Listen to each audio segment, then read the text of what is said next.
Hello, everybody here and out there in Crowdcast, and welcome and thank you so much for joining us. Thanks, of course, to Paula Goldman and to Kathie Giorgio for both being here and reading. This is fantastic, and I want to begin. I'm Mike Wendt, I'm the program director here.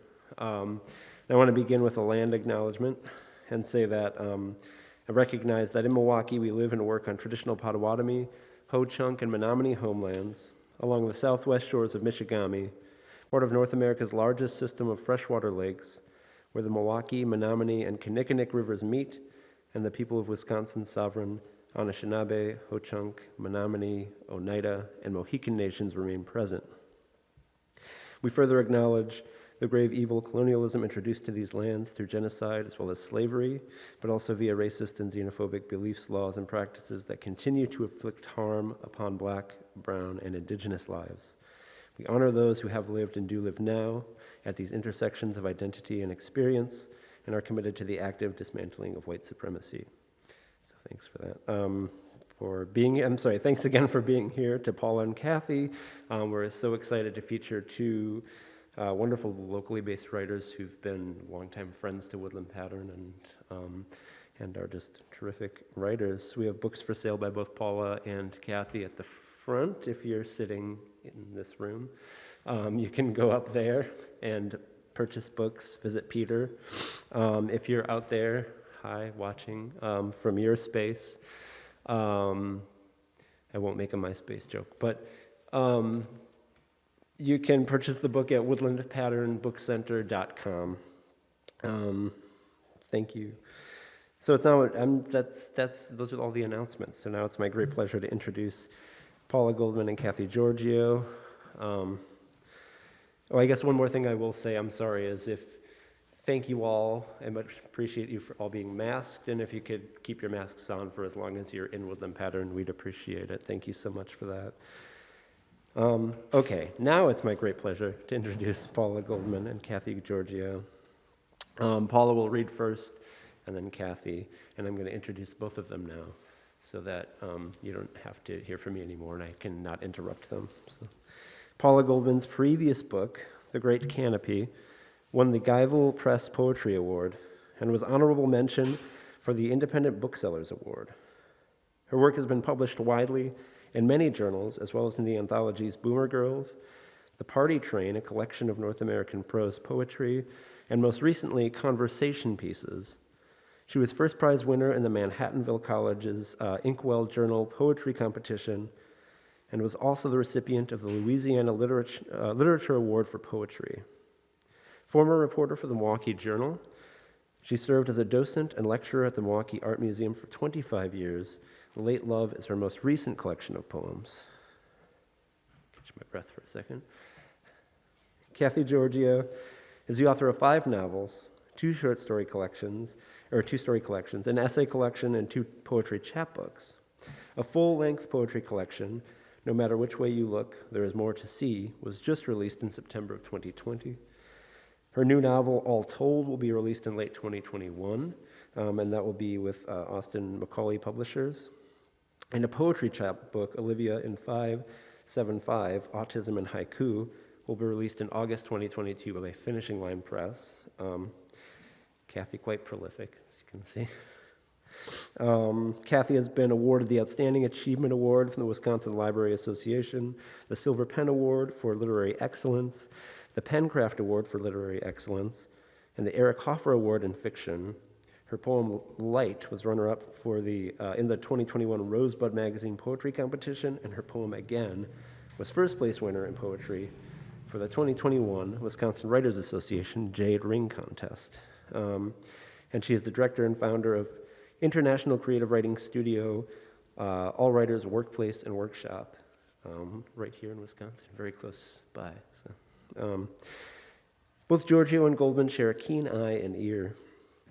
And no matter which way you look, there is more to see. Giorgio offers a wealth of formal variety and vivid, at times surreal imagery. While in Late Love, Goldman's nuanced narratives are rich with artistic and literary allusion.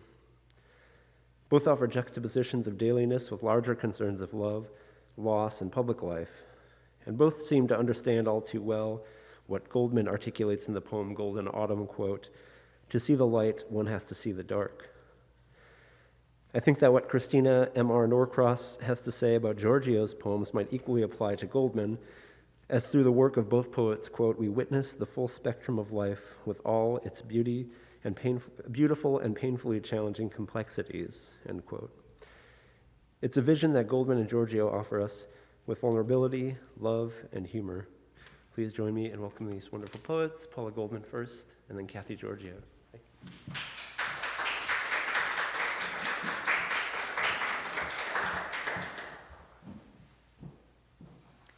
Thank you very much for the wonderful introduction for both of us. It's a pleasure to be here, and I want to thank Woodland Pattern for having me, Denny and Laurie, and Kathie. It's so wonderful to meet you after our correspondence.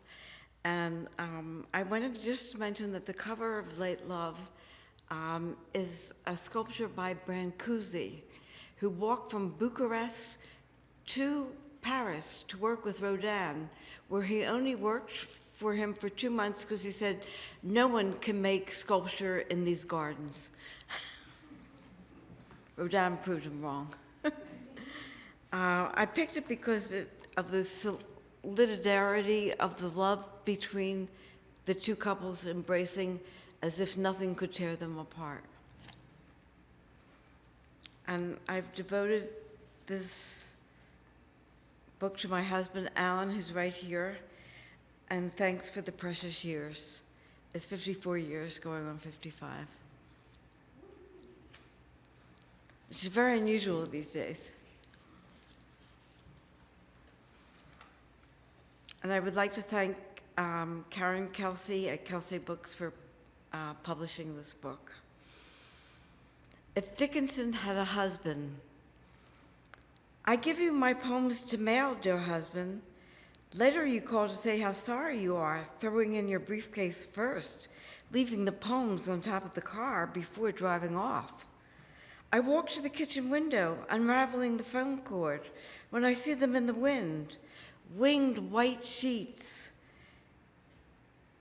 They sail from the brown envelope, splitting apart like a milkweed pod, the seeds flying far, far over the avenue.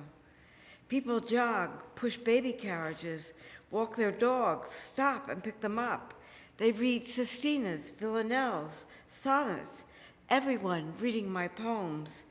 Of course, I say, and hang up. This really did happen, and I was really pissed off. But things like happen because people are used to doing things, especially when you're married a long time. And this was quite a while ago, if you remember telephones with cords on them, which I realized when I was rereading this. A bed of scarves. Scarves thrown on the bed, a blend of black velvet and red roses, orange velvet applique, flowered calla lily chiffons, ruffled satins, Japanese waterfalls and bridges, scarves like those shirts Gatsby tossed ecstatically to show Daisy how far he'd come in this world from Jimmy Gatz. So many shirts he flew about the room, tears came to her eyes. A scarf on Isadora Duncan's neck while she was driving a convertible in Nice, France, caught in the open poke wheels and rear axle, breaking her neck. Why does the beauty of the world come to haunt me? Scarves covering a queen-size bed, some queen, a butcher's daughter above the butcher shop where dead chickens dressed the windows and cows' heads hung on hooks. Scarves mother wore on her head, babushkas, material, matter, mother. Her blood-stained apron stank at the end of the day as she did, the floor scrubbed daily, the butcher blocks. Scarves I haul from the closet, floating over the bed, won't console me anymore. A cry from that lady on sex. Out, damn spot, I say. Repugnant odors, sights won't relent. Of course, that quote comes from Lady Macbeth after she's killed Duncan. My father had a kosher meat market in Atlantic City, a block away from Convention Hall, and yes, I have to admit, I was a Miss America groupie. and waited outside their hotel rooms for their autographs. But most of all, it's taken decades to lose the memory of the store and the horrors that it presented to me. In fact, I had a poem published called I Never Had an Animal I Loved, and I'm sure it had something to do with all those dead animals I saw in the meat market. Back to art. Yes, for 25 years I worked at the art museum, and I loved it. And I loved taking folks who came in from out of town on Saturday and Sunday, because you could make up your own tour then. And so I could do anything I wanted in the whole museum. I Am Beautiful. This is based on a plaster cast by Auguste Rodin in 1882. Was she flung as if in a ball of flesh by a breath of wind into his torso? Rodin had made them separately for the gates of hell, but here they are so together they cannot be torn apart. His hand grasps her kneecap. One arm surrounds her buttock. The other holds her neck. His back is arched to keep her steady. Drawn as the sea is drawn to the beach, they stand anchored. There is no tide out. How I felt this way when we were first together, upraised. I could not have been more beautiful in anyone's eyes. But this is art, not life, where one separates from the adored by whatever life brings, its cargo of familiarities. In this instant, these two are one unit. Rodin's name signed on the man's inside thigh, as if to say, my thigh, I hold you against me forever. I cannot fly from this image, now in bronze. Time stops, as I have, joined to our ardor. I saw this sculpture in the Philadelphia Art Museum, in the Philadelphia Parkway, in the Rodin Museum. It's a wonderful museum. It's a copy of the one in Paris. And my mother's family came from Philadelphia, as my mother did, and no one has been to Independence Hall, seen the Liberty Bell, or climbed Betsy Ross's steps more than I have. I am beautiful.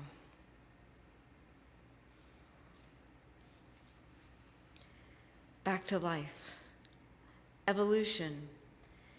You come home from your marathon like a soldier limping from a wound.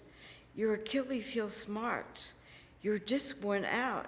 You put down your shield, your spear, your helmet still hanging from your tanned arm. I take you in my arms, and we begin the day-to-day battle, the terrible grinding of years, taxes to Caesar, tuition bondage, roof repairs, in care of. I still love you. What are days for?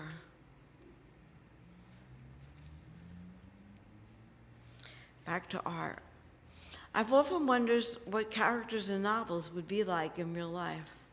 I'm sure we all do that. This is from Anna Karenia by Leo Tolstoy. Sometimes she did not know what she feared, what she desired. I hate Vronsky. Vronsky is the military high echelon lover whom she takes and leaves her husband, Karenia, who's very strict and severe and matter of fact, but she also leaves her little boy, Sasha, with him. And so I wrote, I hate Vronsky. I hate Vronsky. I love Vronsky. I'm sick of Anna's longing. What if he cracks his knuckles, same as Karenia, her detested husband? Why do we always read for news of Anna and Vronsky and not Kitty and Levin, who share the married harvest? And what of the lover who's never there to shovel us out of snowdrifts, just over the vast steppes of Russia? No one can see so far over these steppes, these Oblonsky, Sherbatskayas, Severskayas. Where is the day-to-day living? Does Vronsky snore? Does he leave his socks on the floor? Does he wear socks? Who can live heavily with the onslaught of the predictable? Anna jumps before an oncoming train.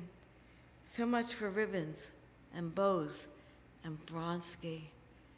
She wakes up a few seconds before she dies, and she wonders if she's done the right thing, committing suicide. It's one of my favorite books.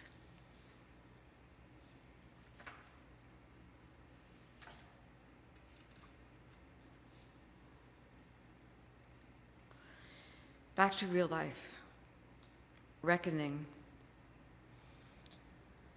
Like a ship floating into mist, yet I'm told if I can keep a scrupulous account of my direction, my speed, calculating as decades pass, eventually I'll deduce my position.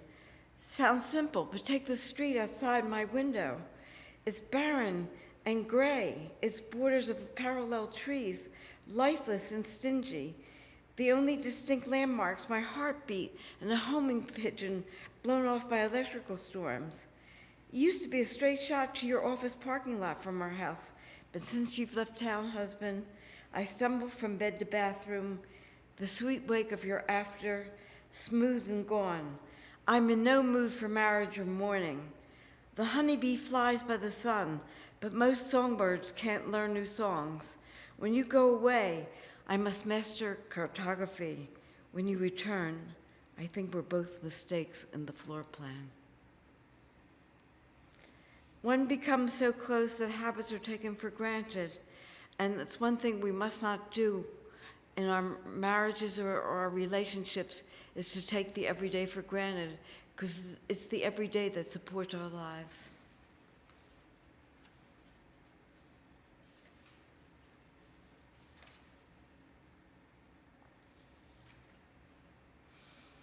Back to art. The odalisque. An odalisque is a female form. This one is done by Matisse, and it's a young woman, usually young, lying down naked or half naked, and for the artist to draw his designs upon her. To see the light outside the open window, the way the brushstrokes of the red sailboats and the pink water pulsate like the strings of his violin. But first the balcony. Potted plants throb against wilting iron arabesques, dissolve into specks as if the heat burns his head and fogs his panting spectacles. And so the odalisque steams with her arms crossed above her head, afraid to wipe the purling sweat rolling down her rippled nakedness to the red river of her pantaloons. Amid the heavy tapestries, black lacquered screens, Persian rugs, she screams, "Mon Dieu!" Matisse curses, not saying her, but the pattern coming apart. One of the reasons Matisse's fruits look so voluptuous is that he would call a modeling agency and have these naked women parade around the fruit, and then he would paint them. And that's why they look so good to eat. What we won't do to get a good poem or a good painting. And then there are hard times in writing. There are some times when the muse isn't there, and you sit and look at the computer blank and wonder, what will you write today? You drew a blank. When the muse leaves, she goes through the front door, drops her key on the tabletop, takes her traveling laptop, keeping her desktop closed and neat next to her coffee mug. She admires your steadfastness, but of course wants more, for you to leave the myth of goddesses behind the everyday world and for you to spread outdoors. She critiques incommunicably your attempts and writes continual cliches to replace your work. Admit you like your own work. Her poems are a bore. There's a blank in your heart where bank tellers were before, giving out large bills, no signature required. The dollars spread like pelicans over the shore. Whatever they fetched, you surely felt there'd be more. Then you wrote feverishly. You loved the way she adored holding your coffee, the best she ever tasted. These are indeed hard times when the muse takes a hike. Bernard's wife's ashes. Pierre Bernard lived from 1867 to 1947, most of the time on a hilltop, which he called Cannes, outside of Cannes. And his wife, Martha, he met in 1919, and she insisted they marry in 1925. And she never allowed him to have friends over. They led a very secluded life, And he was a wonderful colorist, the best I've ever seen outside Matisse. And he always did pictures of her in the bathtub. And some feminists feel that he was intruding on her privacy, but that's the way their setup was, that he would do her nude in the bathtub. And MoMA, about 7 years ago, had an exhibit of all the ones that he did of her in the bathtub. And the waters are just magnificent, and her body forever stays young. Stooped shoulders, small breasts, the womanly head bent, Martha, the model he made wife in 1925. She was upset someone might whisper, she's one of those women one doesn't marry. Even here, her meager shoulders seem to carry lead. The shadow of her head blackens the tub. She invented a life, assumed a name, de Melanie, this dummy mondaine, daughter of a carpenter, said her family was dead. She was always taking baths, obsessed with water. Martha walked like a bird on tiptoe, the weightless walk that comes from wings. Raspy voice, strict diets. She ordered raw meat in restaurants, saw no one but her husband. The doctors couldn't figure what ailed her.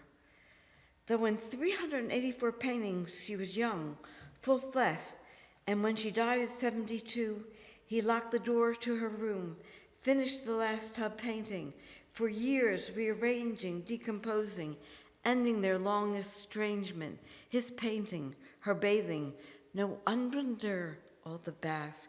She needed to feel weightless as he drowned her in light.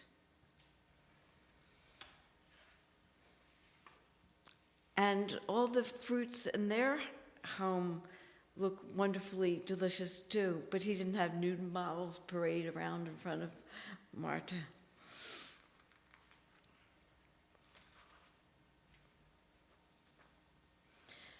I like to read. I do sometimes write in form and not free verse. This is called Egypt, and it contains real life. My mother had just died, and biblical and art. And this is a villanelle, and it's written with phrases repeated in each stanza, and all the words come together in the last stanza. I went on a trip and lost an alphabet, learning to read a bird or a feather along the Nile that carried the basket, with Moses bound in a Levite blanket, his mother becoming the muddy river. Her murmurs also a lost alphabet in the bulrushes where Miriam let down the pitch-covered cradle, watching over her brother along the Nile, the basket moving beside our boat at sunset. On deck, I let silence like a sweater wrap me. I felt I'd lost an alphabet.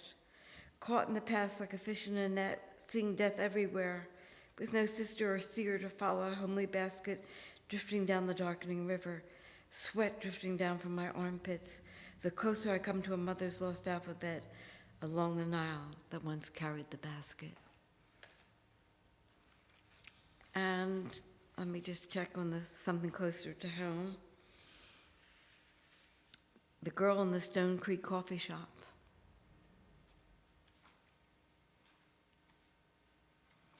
After Ezra Pound. The girl in the Stone Creek Coffee Shop is as beautiful as ever. The August heat has not frazzled her. She makes the cafe lattes eagerly, though she will also turn middle age, and the bubble of her youth she blows before us as she puts down our cups will not enclose us when the foam settles.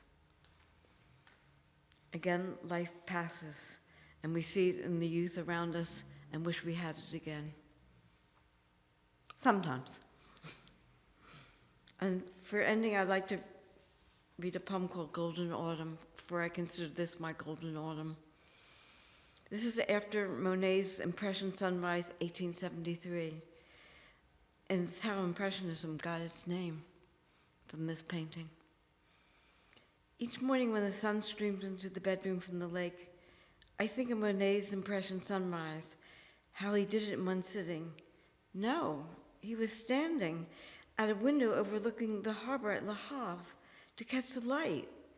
3 boats, almost black derricks, cranes, anchored ships, an orange and pink sky fill the painting.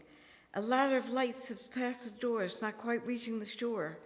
When he moved to Giverny, he had a gardener clear all the plants and flowers that were dying or dead before he woke, to trim one's life to what is alive when we are all dying. Plein air painting, he thought, consumed, abounded. I wake to the light, the golden leaves of autumn bustling on the bluff leading to the lake. Hardly anyone speaks of his jumping into the Seine, trying to kill himself, distraught with his apparent failure of painting, acclaiming a new way of looking at light, coming in through my blinds, the pink sky with the horizon, filling me with beauty and hope. The leaves are fast falling. This is my golden autumn. The two of us here under the covers, and I know we have another day of light. To see the light, one has to see the dark. Thank you.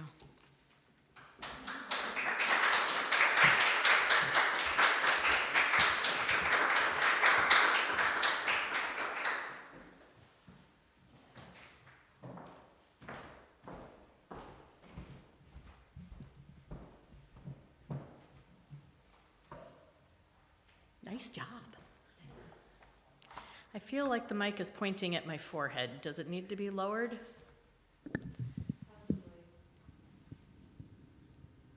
Is that better? All right. I'm Kathie Giorgio, and I want to say thank you to those of you who have shown up on site, as well as you as showed up online. Thanks for being here. Thank you to Woodland Pattern for doing this. I was asked recently to speak to a graduate student about what are the effects of the pandemic on writers, because she believed that the general public thinks we work alone. So why would the pandemic affect us? This is how it affected us. You know, we do write alone, but we write for readers, and we write to be able to present to readers. So for the longest time there was no way to reach out other than through our books.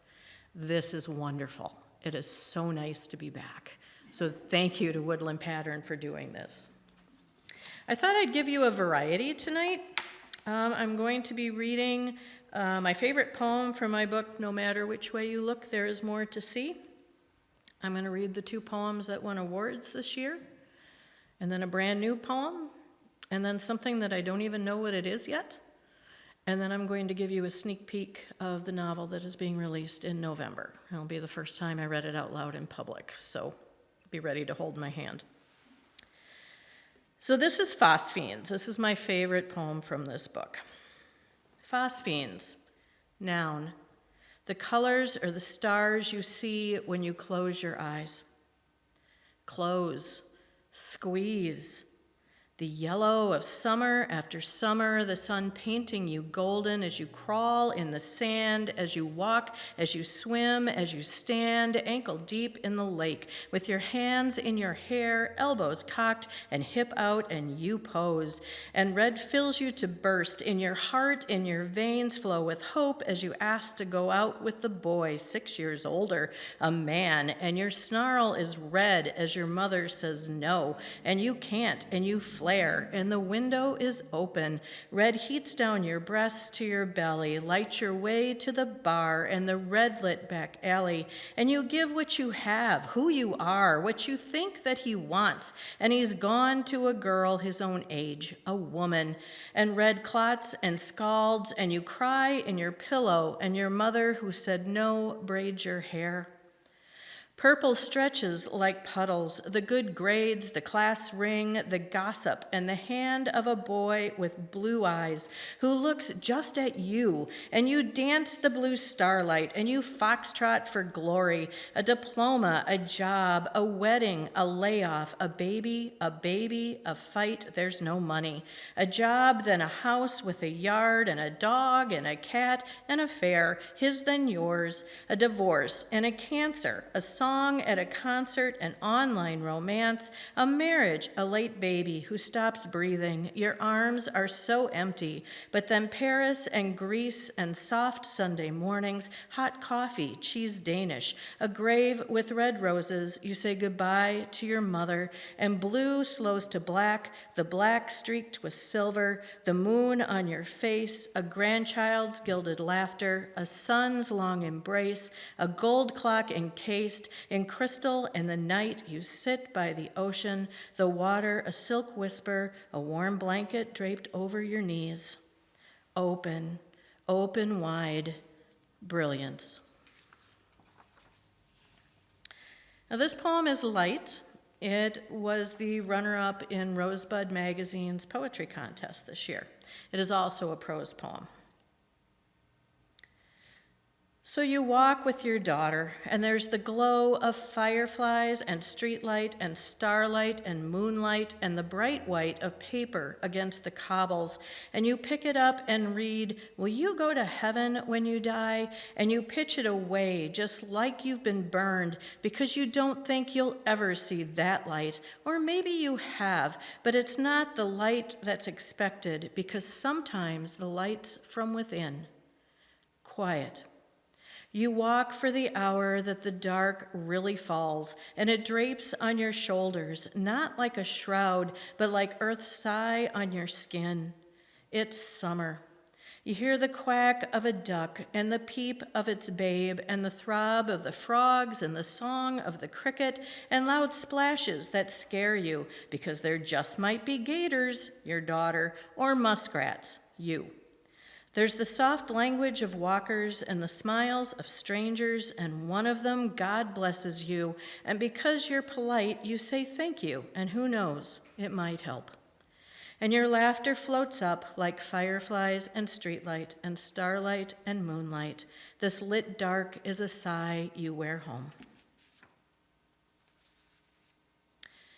Again is the poem that won first place in Wisconsin Writers Association Jade Ring Contest.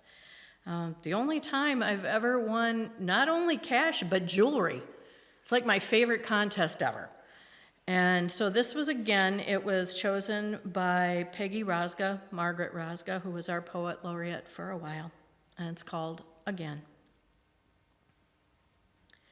In the middle of a pandemic, a great equalizer. We're all in this together. A white police officer kneels on the throat of a black man. We can't breathe, gasp the COVID victims. I can't breathe, gasps the black man. They die, he dies. Protests for civic rights, for civil rights. And we learn again, remember Ferguson? Again, remember Little Rock. Again, remember Greensboro. Again, remember Selma to Montgomery. Again, that equality is still a dream, even in a pandemic. We're not in this together. Hands up, don't shoot.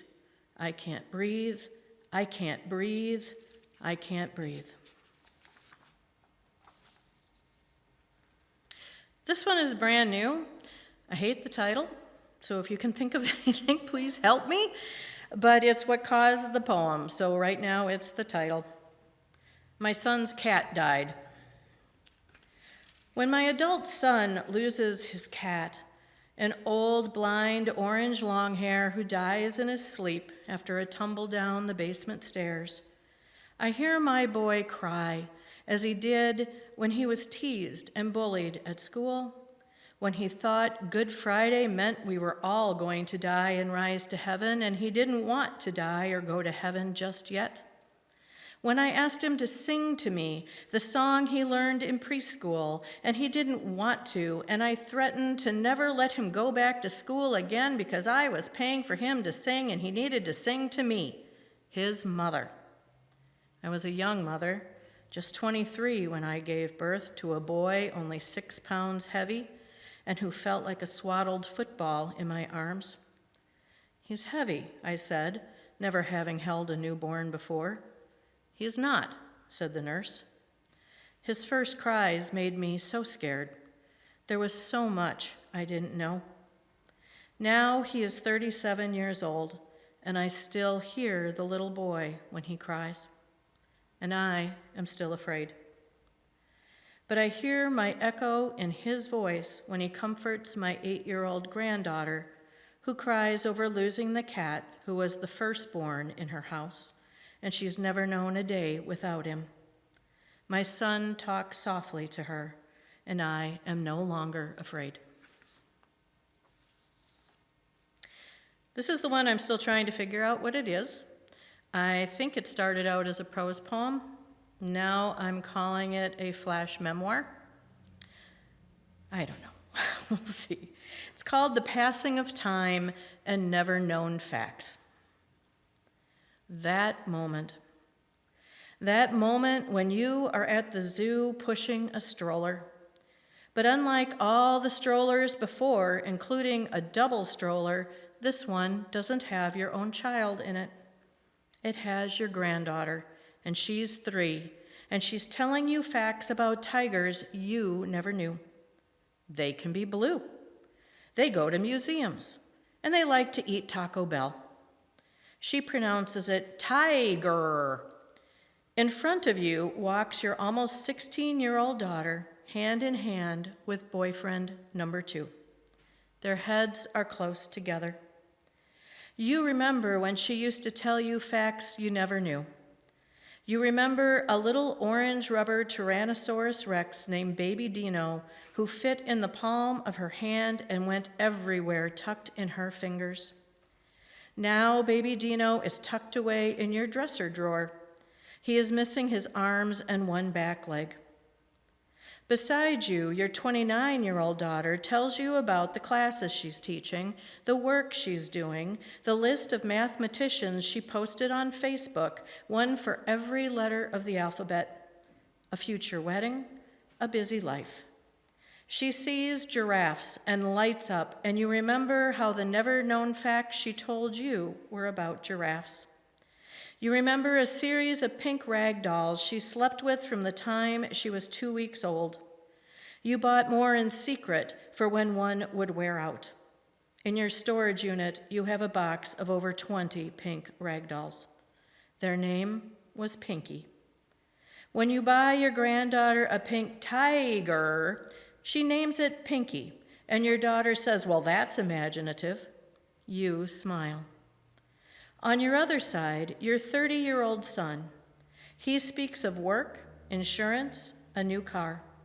His attention is drawn by the old painted dinosaur tracks on the ground, left over from when dinosaurs invaded the zoo and he was 4 and had no interest in the live animals he needed to get to the dinosaurs, like your granddaughter needs to get to the tigers now. He told you all the never-known facts about dinosaurs. His were accurate. You remember a blue dinosaur that snored when it rocked in your son's tiny arms. His name was Dynamite. You don't have him tucked away. He is at your son's apartment, but you know where he is. That moment, the rush of time in your ears, the ache of time in your bones, the passing of it right before your eyes. So this is the chapter of my novel, which is coming out November 30th. It's called All Told. It's a little different format for a novel in that every chapter also is a complete short story. It's not a short story collection, because there is still a complete story arc over the entire book. It's also not a linked short story collection because those stories tend to stand beside each other. These ones need the others in order to complete the book. The central character is named Jack. He is on his 3rd wife. Wife number 3 replaced wife number 2 as an affair. Wife number 2 replaced wife number 1 as an affair. And Jack has had affairs all his life, since his first girlfriend in high school. He was told by his father that one woman is never enough. And after seeing how this hurt his mother said to him, "Please always treat women nicely." So Jack interpreted that as, I'm going to have more than one woman, but I'm not going to let the other women know that they aren't the only other woman. So many of the stories are about the other women, but I also took it as a ripple effect to show how else infidelity can affect people. So there, for example, is a chapter about the son Jack never knew he fathered. There's a chapter about a bartender who is in the process of meeting the girl of his dreams. They'd be perfect together when Jack walks in and says just the right thing and steals her away. There's a story from the point of view of an oncologist who is dealing with a patient who has gone through a double mastectomy, and that patient is someone who is just dumped by Jack because she lost her breasts, and how the doctor is affected by this. There's 2 stories from Jack's mother's point of view at his birth and at the end. And so there's a little bit of everything in this book. The story I'm going to read to you is called Blanket. And this is also about one of those peripheral people who got affected. I'm also reading this story tonight because October is Domestic Abuse Awareness Month, and this story takes place in a women's shelter. You'll hear Shyla mentioned in here. Shyla is, at this point, the woman who is with Jack. She is fairly young. She has always wanted to be a princess. She loves the Disney princesses. She works at the women's shelter as a fundraiser, and she recently donated to the shelter a bunch of blankets that are all Disney princess themed. The only thing that I might be confusing to read to you out loud is there are 2 blankets that are referred to. One is a Snow White blanket featuring Snow White, and one is a Snow White blanket because it's all white. So I'm hoping it's pretty clear as I read this out loud which one is which. Blanket. The last thing you expect to find as you check into the women's shelter is a snow white blanket on your twin-sized bed. The room is plain, utilitarian. You did expect that. There are white walls, a desk, a dresser, tan carpet on the floor. But on the bed, in a garish explosion of blue, yellow, green, and the bright red of a princess's lips, lies Snow White. Her smile, red-ringed white teeth, vapid eyes, not a bruise on her pretty little face. You pull the blanket off and hold it out to the shelter advocate who led you to your room. "Can you take this, please?" you said. "Can I have another one, a plain one?" The advocate, who says her name is Shyla, looks down at the blanket, a puzzle clearly forming between her eyebrows. "Well, of course," she says. "I just thought," "Please," you say, "please." The blanket she brings back to you is white, snow white. You hold it to your face and try to breathe. It's been so long since you had anything in white. You don't wear white shirts anymore, even though you love them. White t-shirts, V-neck and crew neck, white blouses, white sweaters, all worn over light blue jeans and white leather sneakers or cloth keds that you keep white by wiping them off at night and throwing them into the washing machine. This is your favorite way to dress. It is, you think, who you are. But you no longer own anything white. There is too much of a chance the clothes or even the shoes will be ruined by red. Red you just can't wash out. Your sneakers are dark blue. In the back of your bedroom closet at home is the white wedding dress you wore 9 years ago. You never questioned wearing white, even though you weren't a virgin. You feel the most like yourself when you wear white, and on that day, the day you married, that's how you wanted to feel. Like you were indeed yourself, and you were indeed the woman he was choosing. You never dreamed then you'd have to worry about red. You dreamed only of happiness.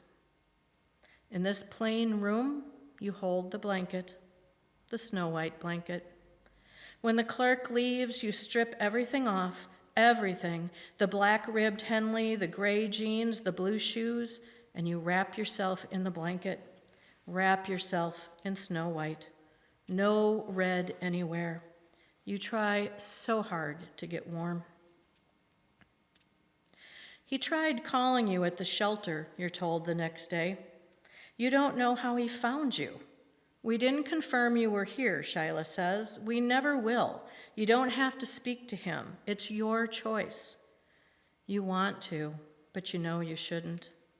He's been texting you, leaving voicemails on your cell phone. If you don't want to receive messages from him, block him, the shelter counselor says. Do you know how? You do, but you decide not to.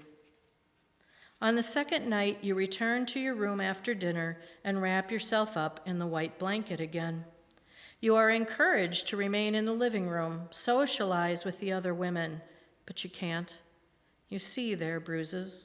You feel yours. It is just too much to witness.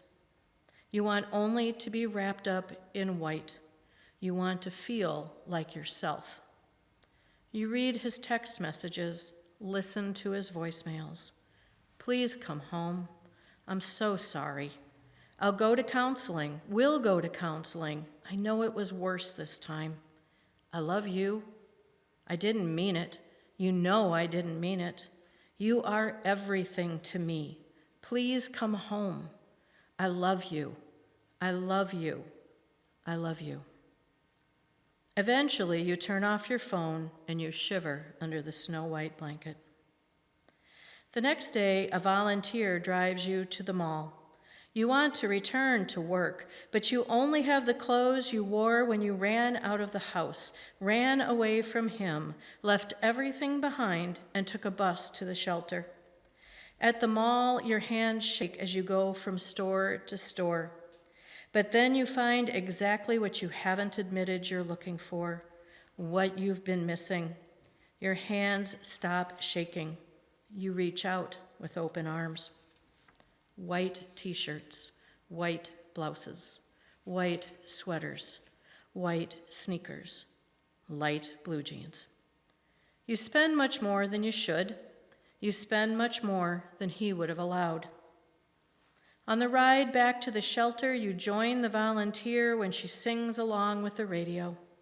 For dinner, you change into a white t-shirt and the light blue jeans. You slip into your new white sneakers. You stay in the living room after dinner and watch television with the other women. When they laugh, you find yourself laughing too. That night, you sleep in the white cami and white panties you bought under the snow-white blanket. You sleep better than you have in a long time. Your phone has been turned off for 24 hours. You return to work the next day. Your coworkers were told you had the flu, though you doubt that they still believe your lies, the numerous illnesses, the dead relatives, the family crises. Your boss, for a moment, lays her hand on your shoulder. You look good, she says. You look more like yourself than you have lately. New haircut? No, you think. White. After dinner, when you've helped to clean up and you're walking toward the living room, a familiar shadow catches your eye. You look out the shelter's large front window. Across the street, standing under the light post, there he is. He's wearing the denim jacket you gave him for Christmas. You love that jacket so much you wear it yourself sometimes, but only when he leaves it hanging on the hook.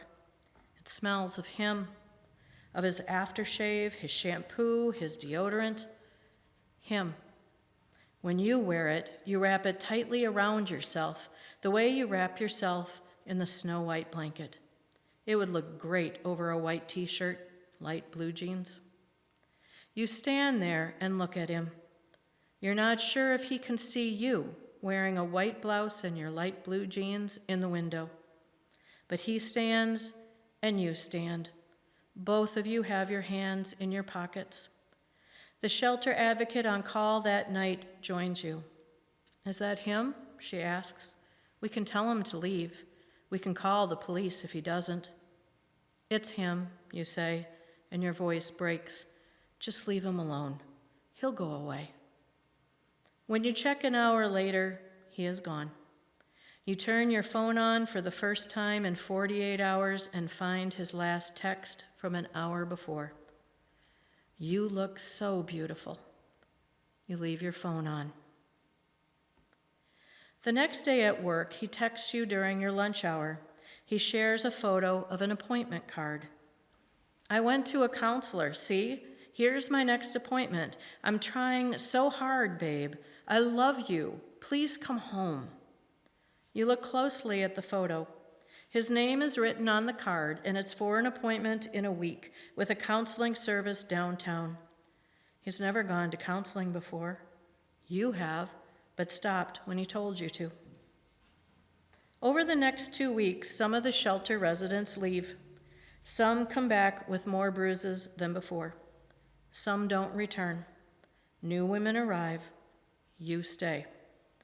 Your boss says you look more like yourself every day, and every night he stands across the street. You stand in the window. Each day you wear a different white shirt. Each day he texts that you look beautiful.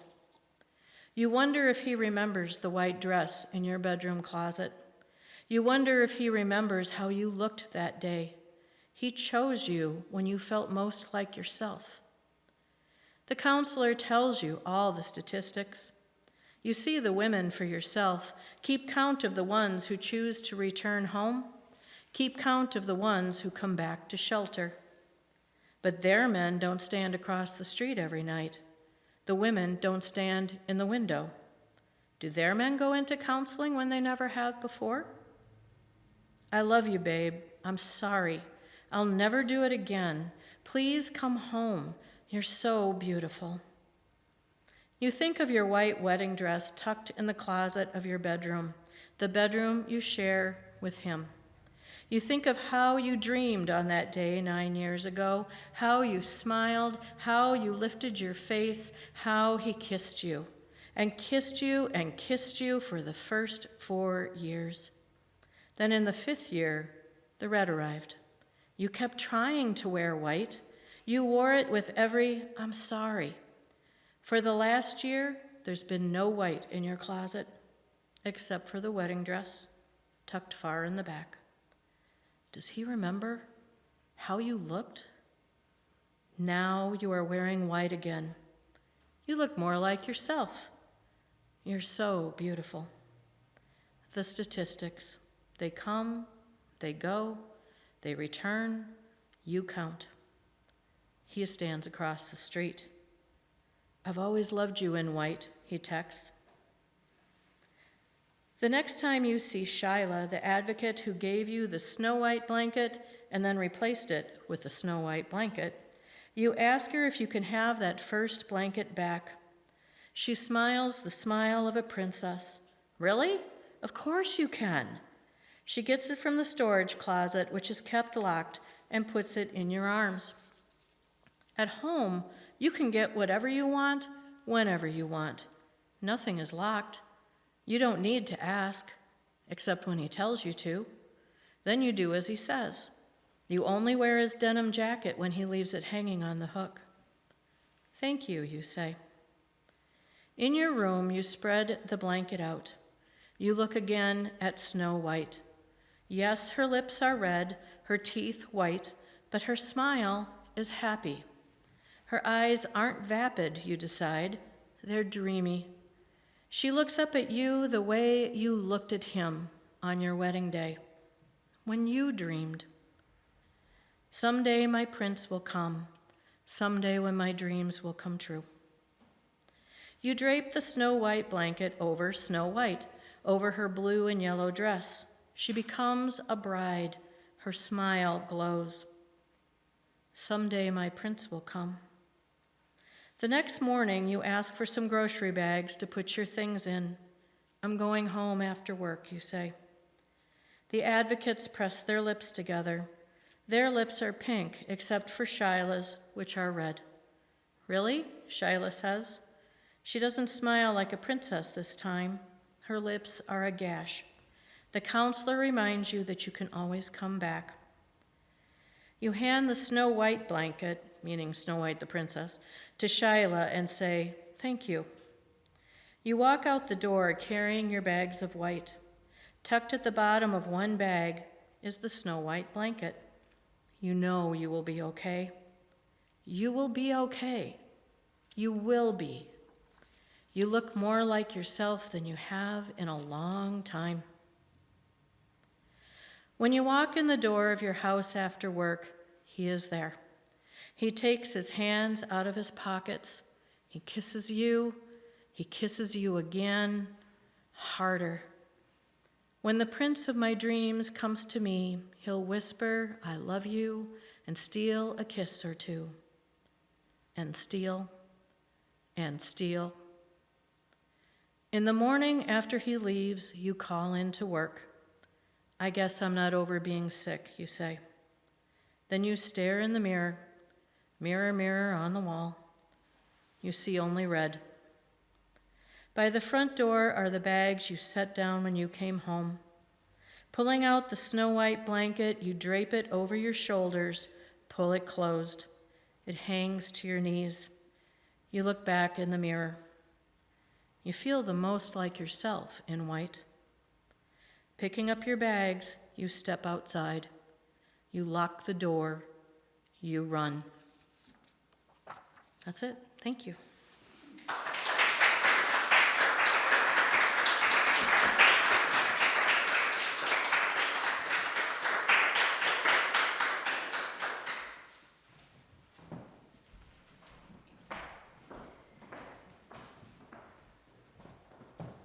Thank you so much, Kathie, Paula, for the wonderful readings. Many thanks again to all of you for joining us here and out there this evening.